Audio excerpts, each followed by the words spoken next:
ginnaaw bu ñu sante yàlla julli si yonent bi sallallahu alayhi wa sallam ñu ngi nuyu njiitu kër gi muy raaj Bougane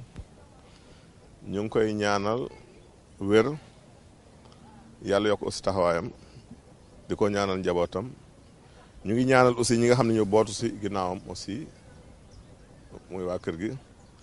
di ñaanal Sénégal yëpp maa ngi nuyu aussi suma xarit le commissaire Demba Sarr di directeur école police maa ngi nuyu aussi le haut commandant de la gendarmerie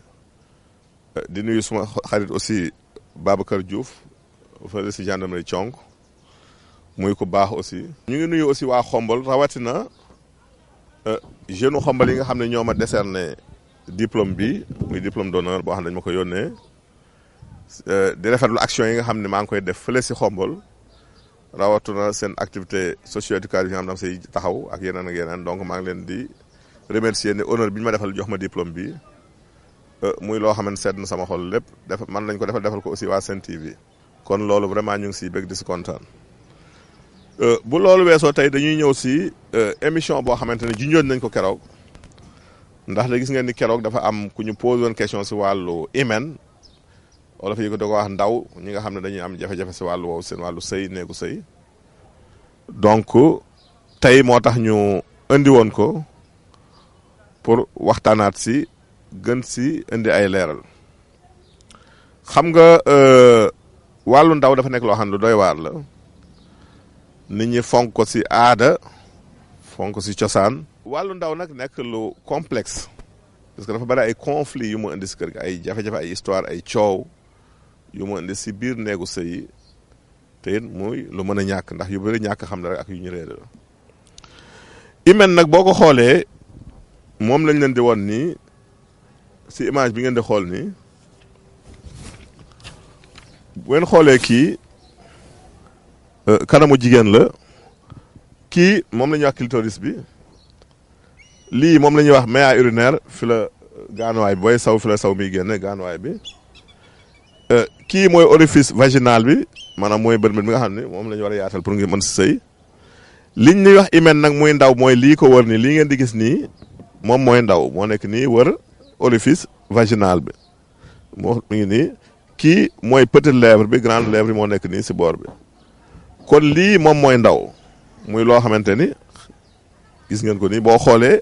ni ñu ko bindee nii bu dee koo xamante ni ndawam dafa normal tëjuwul waaye benn bunt bu ndaw bi ngeen gis fi la règle yi génne moo tax ñaar fan ak juróom-ñett yu nekk bu jigéen ji gis règle am fii la règle yi jaar génn donc ndaw bu dul anomalie rek fermé wul complètement kon loolu jar na leeral ni ñu xam ko bu ngeen xoolee bu baax gis ngeen kii façon hymen bi ngeen gis nii gis ngeen ñetti façon lañ leen woon kii mooy hymen cribriforme bi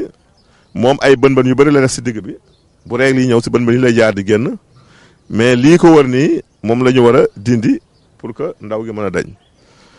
kii mooy jigéen joo xamante ni ndawam kenn laalagu ko moo nekk nii ak ki nga xam ne dañ ko perforé ba noppi maanaam sëy na ba noppi gis ngeen ni ouverture bi yaatoo ak bii xam ngeen ni bokkul mais toujours ouverture day am ouverture bii nag léeg-léeg baaraam mën na si xaj baaraam mën na si dugg comme booy tampon yi def aussi tampon pour règle yi mën na dem bu fekkee parce que dafa am ñaari façon hymen aussi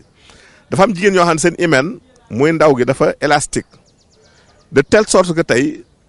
bu fekkee dafa nekk ak borom këram mën na si préparation préliminaire yi bare tooy bi muy tooy mën na ko ubbi ba mu sëy te du saigner du am kii mën nga sëy sa premier rapport te doo am saignement ndax hymen bi nga am mooy ndaw gi nga am dafa oyof ba noppi te dafa élastique donc mooy yenn type yi am na si ñoo xam ne aussi seen bos dafa dëgër am na ñoo xam ne sax même dinañ sëy mais pour ñu mën leen pénétrer ba dindi ndaw gi problème lay doon dañuy mujj dem si def chirurgie pour gynécologue mu leen ko dindil ñu mën a sëy donc ñaari façon ñu am bu ñu nekkee ak jàmbaar nag jàmbaar ji mën naa forcer ba dindi ko mais fokk mu metti mais naturellement dina am ñoo xam ne sax dinañ sëy ba ñu pénétrer leen te seen hymen du saigner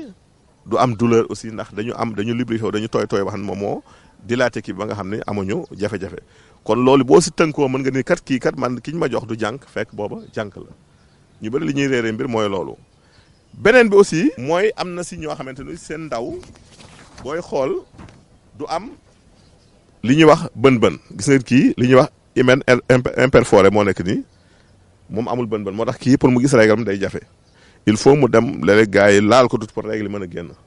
mais léeg-léeg xale yi nañ dem ba 16 ans des fois seen règle lu ñëw fekk loolu moo koy tëj des fois mooy hymen bi nga xam ne amul bën-bën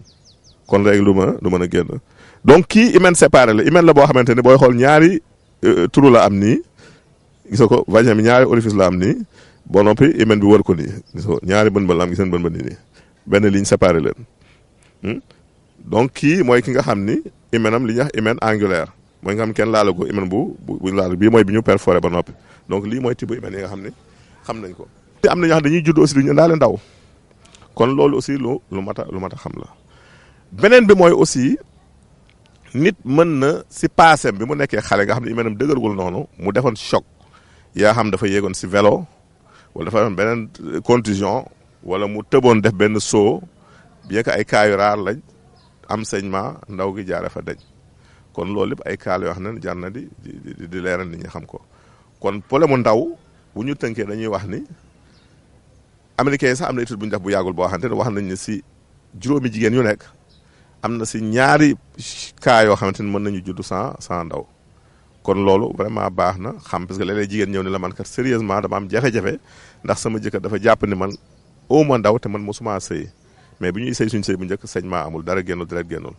mu indi coow te fekk booba ñàkk leeral yu mel nii rek a tax kon nit ki mën na juddu du indiwaale ndaw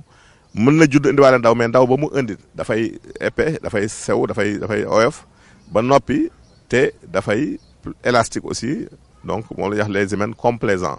donc dafa nekk yoo xamante ni mën nga di forex si tooyaay bi mu ubbee ko ba nga mën a sëy sans saignement di nga sëy aussi du am douleur am ñoo amante ni seen hymen dafa xaw a dëll ba nga xam ne bu ñuy sëy day metti ba noppi mooy waral seen jébbale di xaw a metti bu ñu si jógee dox sax duñ ko mën kon loolu aussi lu mat a xam la am na si ñoo xam ne aussi dafay dëgër ba nga xam ne loolu luñ force du mën a dem il faut ñu dem si docteur léeg-léeg mu ubbil leen ko pour ñu mën a sëy normalement kon nit ñi ni yàlla wuutalee nit ñi si bind noonu leen wuutalee si wàllu hymen boobu kon loolu aussi lu mat a leeral la donc ñu ñëw si question yi nga xam ni parce que am na si ñetti question yu nit ñi indi yoo xam ne si wàllu hymen bi la ku njëkk ki daf ni il semble que certaines filles ne voient pas leurs règles car l'hymen n'a pas d'orifice qu'en pensez-vous effectivement